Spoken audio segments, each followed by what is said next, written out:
team.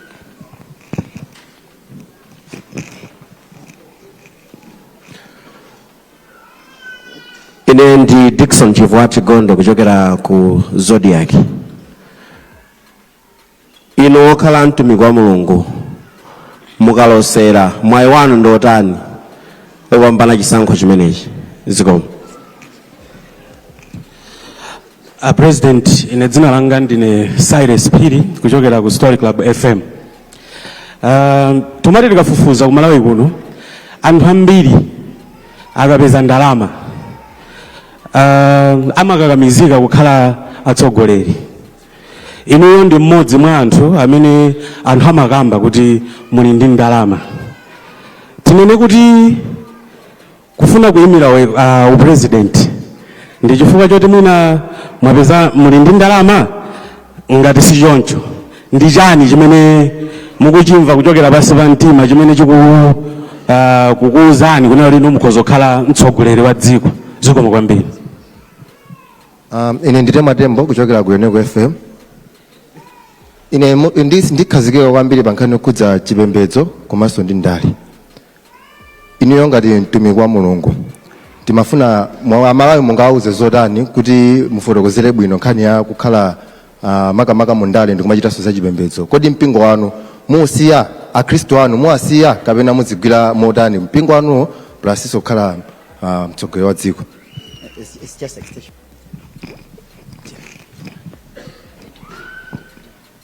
Well, Fosolamba mnafisa kuti ngati mtumiki wa Mulungu munalosera ndiye mukuona bwanji za chisankho za kuwina kwanu? Choyambirira munandikonzekera eti mafoni onsewa tathokoza, koma ndiyankha onena kuti ndabwera kuno ngati candidate, sinabwere kuno ngati prophet. Ndichifake papepala pachinenda kuti David Mbewe. So kuchechi uku ndikuita nani kuti ndakupatsa ni prophecy ya September 2016, koma kuno ndabwera kudzapereka mapepers ngati ndine candidate chabe. Ndikhulupirira ndakuyankhani.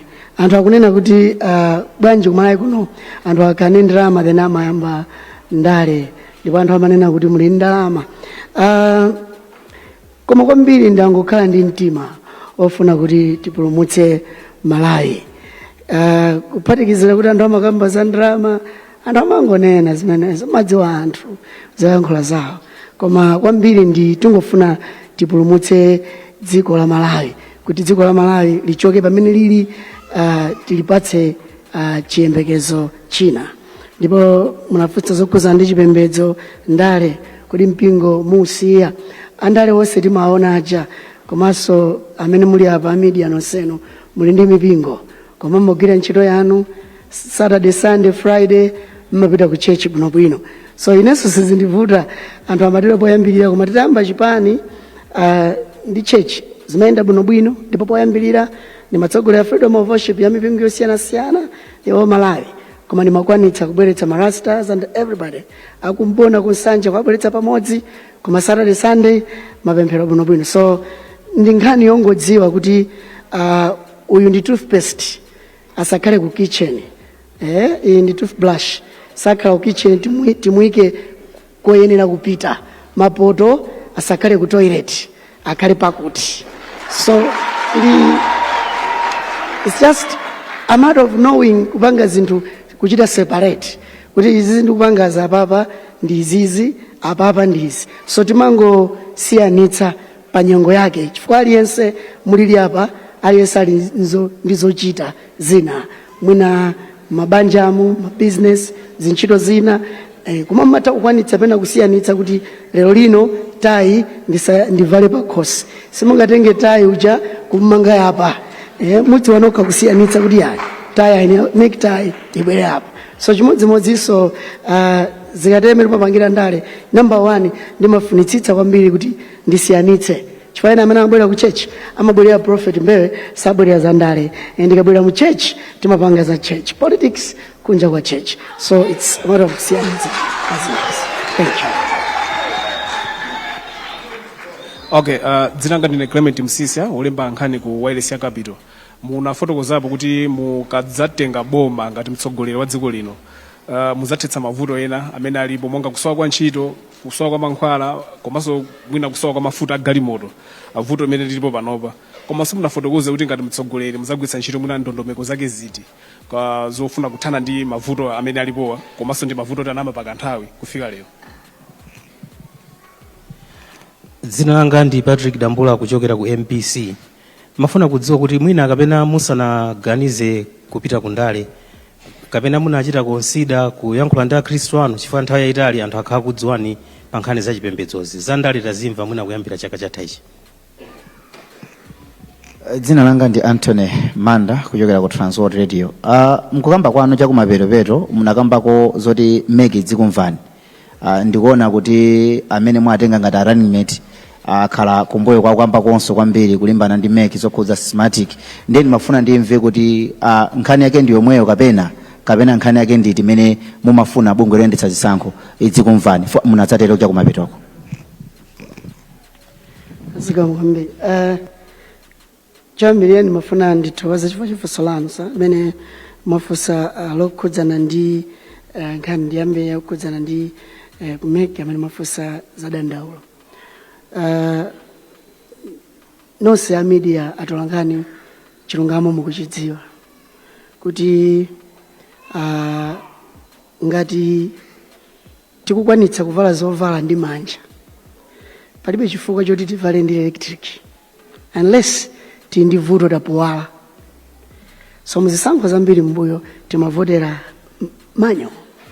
So kwa ine ndikuona ngati kuti chimodzi mwa icho zimene zipani zina za zimadandaula ni nkhani ya machi imene anthu ena sakhala comfortable. So ndifake nkhani imene iso ndi imodzi mwa iyo mwa nkhani zimene timadandaula. Ngakhale anthu ena amene amakapereka pano pakupereka ma nomination papers ngakhale ku ma center oyimira MP o makansala machini pena amapezeka kutenga nthawi network isakubwera. So ndi chimodzi mwa zinthu zimene timakhala kuti tikuzidandaula. Mafotokozo onena kuti nanga mupeza njira yanji yotetsera fasi buda fotokoze mene ndimayima kuyamba kuyankhula munthu wina anandikodola kundiuza kuti hey maso anu aziyang'ana screen iyo. So timayankhula mwachidule chifukwa choti screen iyo idakhala tonena kuti imatipatsa malire anthawi, koma pakupita ndi kupita tsopano poti mapepa atapereka campaign tiyamba kutambasula njira zambiri zimene tikwaniritsire kutetsera mavuto amenewa, chifukwa kutha kwa mavuto amenewa njira yake ilipo. Koma mavuto ndionena kuti mwina nthawi zina ndikusadziwa kuti kodi anthu angasiyanitse bwanji zonsezi. Wena kufunsa kuti munafunsa ku MBC nkhani yokhudzana za ndale tamba kumva last year ndipo za ndale mwamba liti chifukwa takudziwani kwambiri ni nkhani yokhudzana ndi church. Well, aliyense obadwa ndo andale ndipo aliyense amakandi democracy choyambirira kungoti muna nthawi yoti aonekere kunja kuti achite chimenecho imatenga nthawi. So ndale democracy nthawi ndale ana amatha kubadwa mapasa wina akhoza kukonda sugar wina sangakonde sugar. So that's democracy and that's so ndale zimayamba pena paliponse. So ningatonena na kuti tinayamba ndale mmene ambiramo osati chifarekale koma panopo tatuluka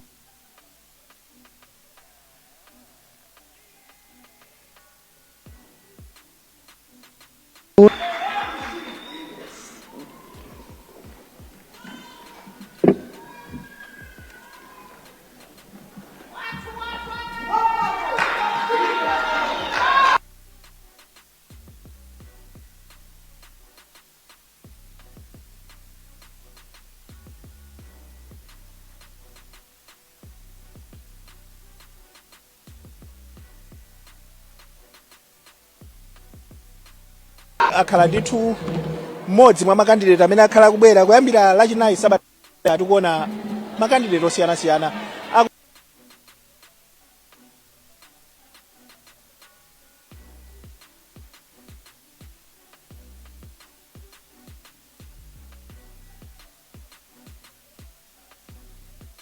pafupi kuti angotifotokozera kuti waonamwo chani mmene waona Rebecca amene wakupereka makalata awo mwina chimene watolapo mkatimo ndi chotani. nkhani yayikulu ndionena kuti iwowo anakamba kwambiri zomakamaka zonena kuti akufuna anyamata ndi asungwana azapeze zochita iwo akawina nde mwinaso akambako kwambiri zotsimikiza amene anawuzira ameki muja kuna kuti ifeyo mudzitimvera kutanthauza zonena kuti madandaulo awo akamapereka ameki abungwe la ameki zowamvera kwambiri zimene anatsindikako kwambiri ngati nkhani imeneyo amafunsa anthu ena makamaka olemba nkhani ena kuafunsa zokhudzana ndi kuti mwina ndi profeti kuti mwina asuzumiramo mu mpotomo ndiye mwina anayankhapo zoti chani zimene zokhudzana ndi ulosi wawo wachisankho chimene iwo ananena kuti zakuchalichi makamaka zakuchalichi zisamafanane ndi zandale ananena kuti olo atola nkhani komanso olo anthu ambiri amene akupanga ndale amakhala kuti ali ndi mipingo yawo ndiye iwowo akutsatiraso zimene anthu ena amapanga koma zoti anaosera sanatchulepo china chilichonse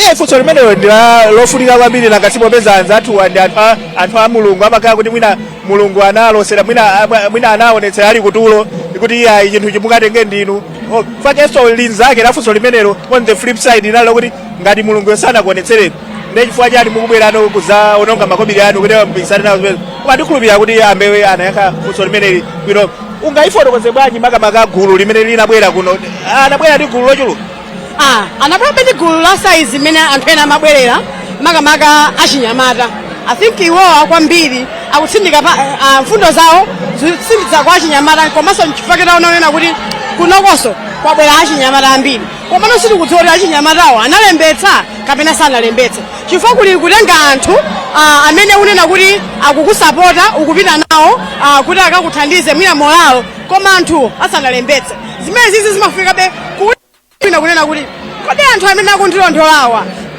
analembetsa ndipo akandivotera ineyo pali ena atu pano tumaona amavala nsalu folo aliyense akamabwera kandidate wina aliyense avala nsalu yake ndi amene ajawo akutanthauza chani akutanthauza nena kuti anthu akavotera anthu onsewo kuti voti ndi imodzi mafuna Henry Chulu ationetsereko magalimoto a mtidzi ambewetu akwe magalimoto anti mpatadenga kodi jipi imene ndi jipi galimoto yapamwamba kwambiri pabuyo pakeponso paliso china che 8 doors kana 6 doors